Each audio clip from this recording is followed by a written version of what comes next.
Good morning from from कटार भाई। चलो जी, अभी निकल रहा हूँ मंदिर और अभी बज रहे हैं 5:40 5:50 मॉर्निंग। तो मेरी कोशिश है कि मैं 6:15 तक ऊपर पहुँच जाऊँ। उम्मीद तो है पहुँच जाऊँगा।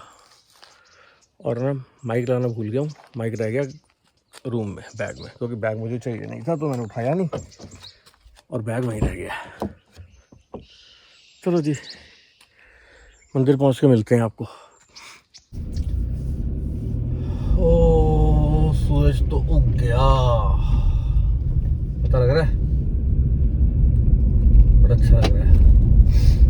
चलो देखी जाएगी।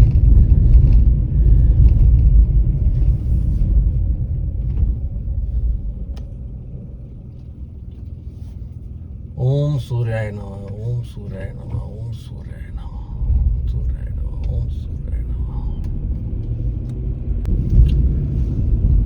On the way to sun temple, Katarmal sun temple.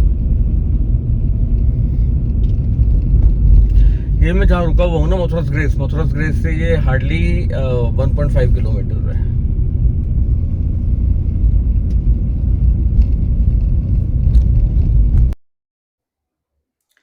गाड़ी पार्क कर दी है। अब गाड़ी पार्क करके यहाँ से अराउंड 700-800 मीटर का ये डिस्टेंस है। इसमें ये चढ़ाई ही है। ये मुझे वॉइस ओवर इसलिए करना पड़ रहा है कि पीछे एक मंदिर और था छोटा सा, वही लोकल, वहाँ पे इतनी तेज़ भजन चल रहे थे कि उसकी आवाज़ बहुत क्लियर इसमें रिकॉर्ड हो रही थी, तो फिर उसका कॉपीराइट का इशू पड़ जाता। बाकी मैं तो ये लगातार ही चलता हुआ चला गया था। बैठने के लिए वैसे ये बने हुए हैं बीच साइड्स पे बेंचेस, लेकिन अकेला था तो मुझे ज़रूरत नहीं पड़ी बैठने की। यहाँ साथ में फैमिली हो या कोई हो तो बैठना पड़ सकता है। ये एंट्री डोर है। यहाँ से अगर हम लेफ़्ट लेके जाते हैं तो हम सीधा सन टेम्पल की एंट्री मतलब फ्रंट में चढ़ते हैं।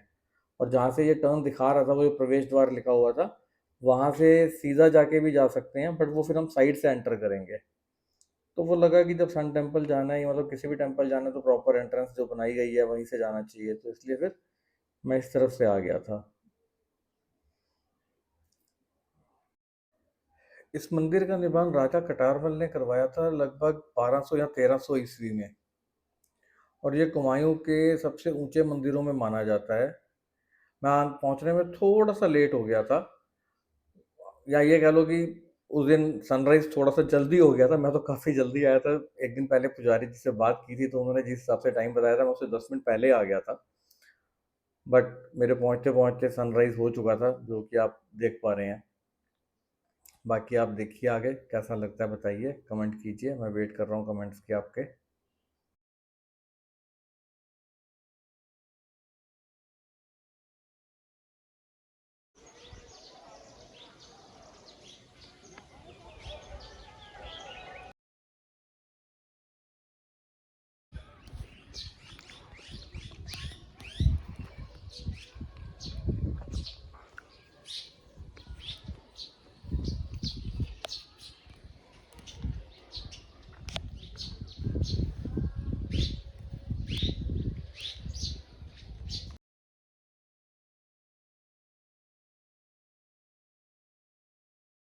मंदिर के आसपास जो छोटे सारे बने हुए हैं ना, ये 45 श्राइन्स हैं।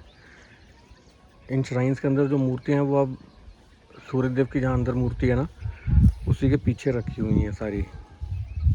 और इन सारे श्राइन्स के जो दरवाजे हैं वो शायद दिल्ली के नेशनल, हाँ, उसमें रखे हुए हैं डोर्स, नेशनल म्यूज़ियम में दिल्ली के अंदर।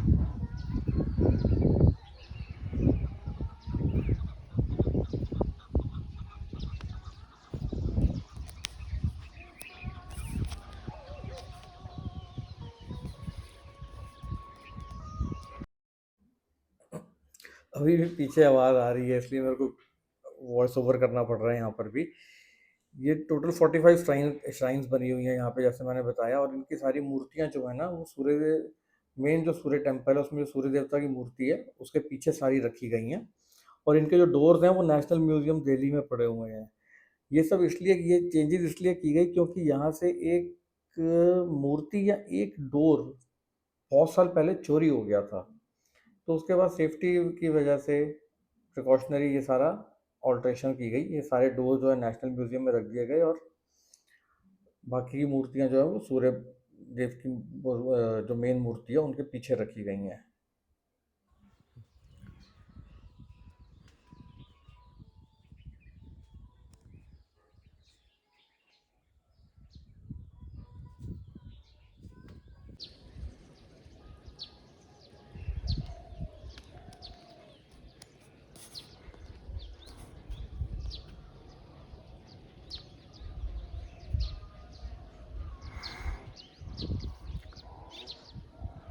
मेरे को लग रहा है मुझे सारा म्यूट पे ही रख के ना और वॉइस ओवर करना पड़ेगा, क्योंकि भजन की इतनी ज़्यादा आवाज़ है, उसके चक्कर में कॉपीराइट का पंगा पड़ेगा।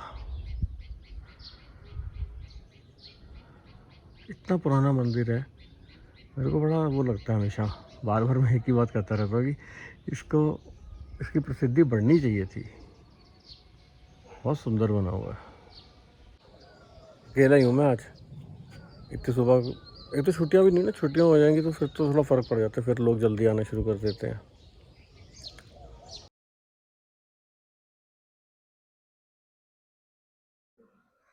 चलो अब इस तरफ से वापस चलते हैं। आए तो मेन एंट्रेंस वाली साइड से थे, अब ये साइड वाली जो एग्जिट मान लो या दूसरा डोर मान लो, इस तरफ से बाहर निकल जाते हैं। अब चलो जी, अब नीचे की तरफ चलना शुरू किया जाए।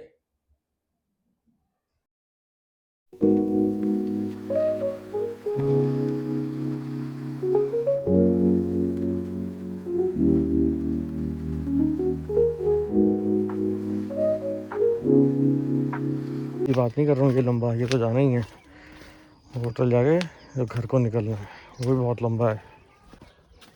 उतर तो जाता है बंदा आराम से, चढ़ने में थोड़ा सा है, वैसे कुछ ज़्यादा है नहीं, मैं तो नॉन स्टॉप पे आया था।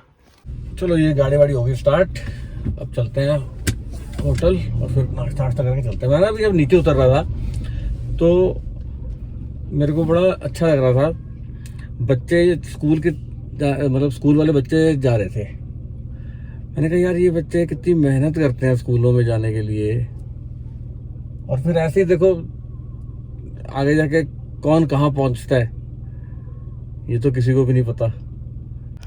चलो जी, अब मथुरास ग्रेस को हम करते हैं गुड बाय और निकलते हैं घर के लिए। टाइम हो गया है 8:16, अब देखते हैं कितने बजे पहुँचते हैं।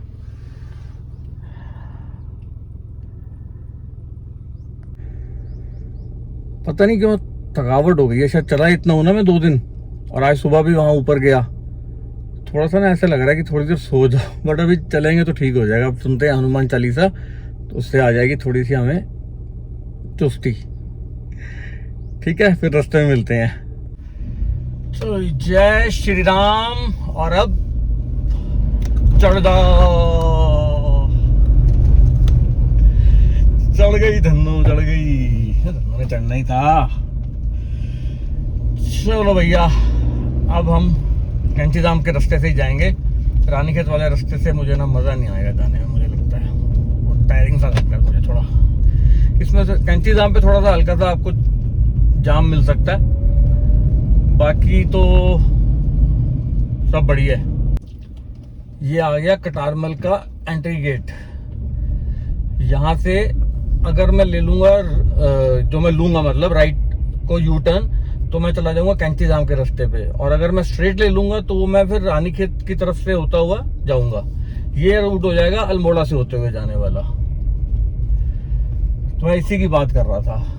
ये जब आप आ रहे हो, जब मतलब जिस तरफ मैं मुड़ रहा हूँ, जब इस तरफ से आ रहे हो तो ये एक्सट्रीम उस समय लेफ्ट बनता है, जो मेरा अभी राइट है। यही मैंने कल आपसे वादा किया था बताने का, जो मेरा छूट कल रह गया था उस समय शूट करना, तो अब मैंने बता दिया है। उसी पॉइंट पे खड़े हैं 5 मिनट से। एक तरफ का ट्रैफिक निकाला हुआ है, वो जो फ्लाईओवर के आगे रिपेयर चल रही थी अब खोला है। ये मैंने कैमरा ऑन किया और इन्होंने खोल दिया।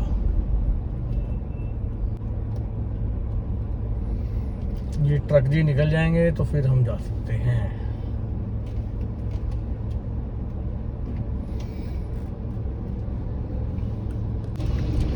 चलो।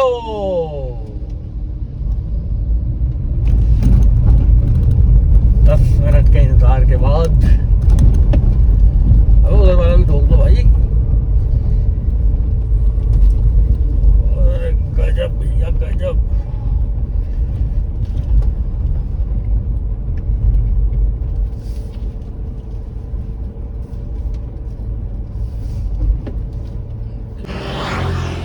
मैंने सोचा एक छोटी सी ब्रेक ले लेते हैं। एक्चुअली काकड़ी घाट क्रॉस करो ना, जब काकड़ी घाट क्रॉस करने के बाद ना रूट बड़ा अच्छा है। देखो रोड कितनी वाइड है। स्पीड लिमिट तो 40 दी हुई है, बट गाड़ी मैं तो खैर 50-60 पे चल रहा हूँ, लोग तो 80-90 जा रहे हैं आराम से। I think most probably I think this is Kosi. अभी तो पानी का कम है, बट ये लेवल बढ़ जाता होगा। मेरा अंदाज़ा यही है कि कोसी होनी चाहिए। बाकी पता नहीं, बरसाती नाला भी हो तो नहीं जा सकते भाई, पहाड़ है, कुछ भी हो सकता है। ओहो, एक स्ट्रेचिंग ब्रेक हो गई। बड़ी देर से गाड़ी चला रहा था। सारी रोड ऐसी हो जाए तो मज़ा ही आ जाए। व्यू अच्छा है वैसे, कैमरा उतना जस्टिफाई कर नहीं पाएगा। निकल जा भाई, हम भी तो आलती हैं, माइक नहीं लगाया फिर से। ओए होए, पीछे भी वही, आगे भी वही। Good one. चलो जी, गाड़ी खोली जाए और चला जाए। कैंची धाम पहुंचने वाला हूँ, पर पिछले 4 किलोमीटर से ना ये ट्रक ने ना मेरे को साइड नहीं दे रहा। और जब थोड़ी जगह मिलती है ना, ये ले लूं, सामने से दूसरी गाड़ी आ जाती है। सड़क भी पतली है, एक वैगनर वाला ही ले पाया था इससे साइड। अब थोड़ी सी वाइड हुई है। अब मुझे लग रहा है ले भी लूंगा तो आगे जाम में तो फंस नहीं है। उल्टा इसके पीछे होऊंगा ना तो आगे वाले जगह दे देंगे। ये भी हो सकता है कि ज्यादा फंस जाऊं इसके चक्कर में। कैंची धाम पहुंच गए। कैंची धाम का जाम, कोई गाड़ी लगा रहा है तो उसके चक्कर में रुकना पड़ता है। 200-250 मीटर ही होगा।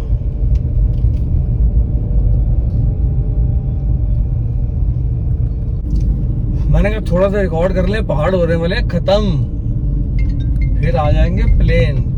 और अब आ गया फोन, अभी करते हैं बात। हमने कहा बीच में फोन आ गया था, थोड़ी सी रिकॉर्डिंग कर लें, खत्म हो जाएंगी पहाड़। क्योंकि मैंने पीछे देखा था तो हल्द्वानी वो दिखा रहा था 20 किलोमीटर। फिर ये नज़ारे, छुट्टियाँ आनी है, खैर छुट्टियों में कहीं ना कहीं तो घर के लोग ले ही जाएंगे, बशर्ते अगर हिल्स पे आए तो। कोई बीच वाला प्रोग्राम बना लिया तो फिर तो बाहर ही जाना पड़ेगा। अरे एकदम से ट्रैफिक आ गया सामने से भैया, लाइन से आ गए। ओ भाई इतनी लंबी लाइन। यार ये 2 व्हीलर वाले ना बड़ा खतरनाक चलाते हैं यार हिल्स के ऊपर।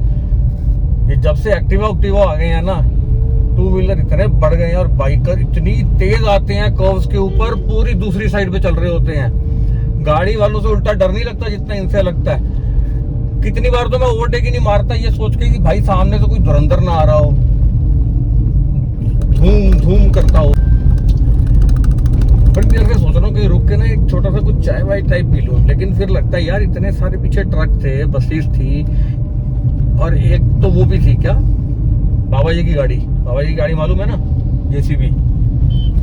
तो अगर मैं कहीं चाय पीने रुक गया ना पहाड़ों पे, तो वो जितनी मेहनत की थी ना वो दोबारा करनी पड़ जाएगी, और चाय बड़ी महंगी पड़ जाएगी इस चक्कर में। इसलिए मैं सोच रहा हूँ नीचे उतर के ही चाय पी जाए, फिर कोई बसड़ नहीं होती, निकल जाए जिसने आगे निकलना है, खुला होता है, निकल जाएंगे भाई फिर से। पहाड़ों पे मुझे तो बहुत लालच होता है इस बात का, जब तक बहुत इमरजेंसी ना हो, बहुत ही जरूरी ना हो रुकना, या फिर ये हो कि हाँ आप स्टे ले रहे हैं तो आधा घंटा तो लगेगा आराम से, फिर कोई इतनी दिक्कत नहीं लगती। लेकिन 10 मिनट वाला स्टॉप लेने में मुझे डर लगता है, वो निकल जाती हैं फिर आगे गाड़ियां। जब लाल कुआं से आ रहे हैं ना, तो लाल कुआं वाली साइड से आना चाहिए। वो रोड ना स्ट्रेट निकलती है बरेली, जीपीआरएस ऑन करके चलो, बीच में एक राइट टर्न आता है जो रुद्रपुर के लिए मुड़ जाता है, वहाँ से रुद्रपुर हो जाता है 18 किलोमीटर, और वो ये वाली रोड शुरू हो जाती है। ये भी रोड बहुत अच्छी है। तो यही मतलब इतना सा मैंने कहा बता देता हूँ, ये ज़रूरी है। अगर आदमी वैसे तो आजकल हर कोई जीपीआरएस ऑन करके ही चलता है, बट नहीं करके चलोगे तो गड़बड़ हो सकती है। एनुअल पास लेके चलने का फायदा है इस रोड की, अगर इस रूट के ऊपर हो ना तो इस पे सारा जो है NHAI का ही है। सुबह ना मेरे को 6:15 साढ़े 6 का टाइम दिखा रहा था पहुंचने का, अभी इतना रिड्यूस हो गया है। लेकिन मुझे मालूम है जब तक मैं पहुंचूंगा ना, दिल्ली एंटर करूंगा, फिर ये बढ़ना शुरू हो जाएगा। और अभी तो मैंने कोई ब्रेक नहीं लिया, अभी ब्रेक भी लेते हैं। अब रुद्रपुर टच करके क्रॉस करके लेता हूँ बस। ये रुद्रपुर से रामपुर वाली रोड अब इतनी अच्छी हो गई हुई है, बहुत फास्ट रोड है। आपको जैसे आप स्पीड का अंदाज़ा ले सकते हो। और अभी मैं बहुत कंट्रोलेबल चल रहा हूँ, आई एम ड्राइविंग अराउंड 80-90। लेकिन अभी मैंने क्या देखा, एक स्कूल का बच्चा, वो जो आती है ना इलेक्ट्रिक स्कूटी अनरजिस्टर्ड वाली 25-30 किलोमीटर के साथ, उस पर चल रहा था इस रोड के फ्लाईओवर के ऊपर, मतलब एलिवेटेड कॉरिडोर पे, और काफ़ी बीच में चल रहा था। बच्चे यार बेचारा जा रहा है, उसको ये अगर हम मतलब ये पेरेंट्स की रिस्पॉन्सिबिलिटी बनती है कि आपने गाड़ी तो लेके दे दी, लेकिन आप बच्चों को ये वाली चीज़ अगर बचपन से सिखाओगे ना कि कैसे चलाना है और कहाँ चलना है, तो वो बच्चे की भी सेफ्टी है, और वो चीज़ आगे जाके वही चीज़ आपके अंदर ना पक जाती है। उसके बाद क्रॉस करने के बाद यहाँ पे ब्रेक ली थी। मेरे साथ ना हमेशा यही होता है, मैं देखता हूँ जब भी, खासकर मैं अकेला होता हूँ, कि मैं जब भी बोलता हूँ कि अब ब्रेक लेनी है, ब्रेक लेनी है, उसको बोलते बोलते ना मैं 2 घंटे या 2.5 घंटे और ऊपर कर जाता हूँ। कोई बात नहीं, इसी बहाने फ्लो बना होता है तो रास्ता खींच जाता है। ज्ञानी से कुछ लेना है किसी को? मुझे तो नहीं लेना। मैं तो ना, हाँ, मैंने अपने लिए एक फ्रेश लाइन सोडा पैक करा लिया था ये रास्ते के लिए।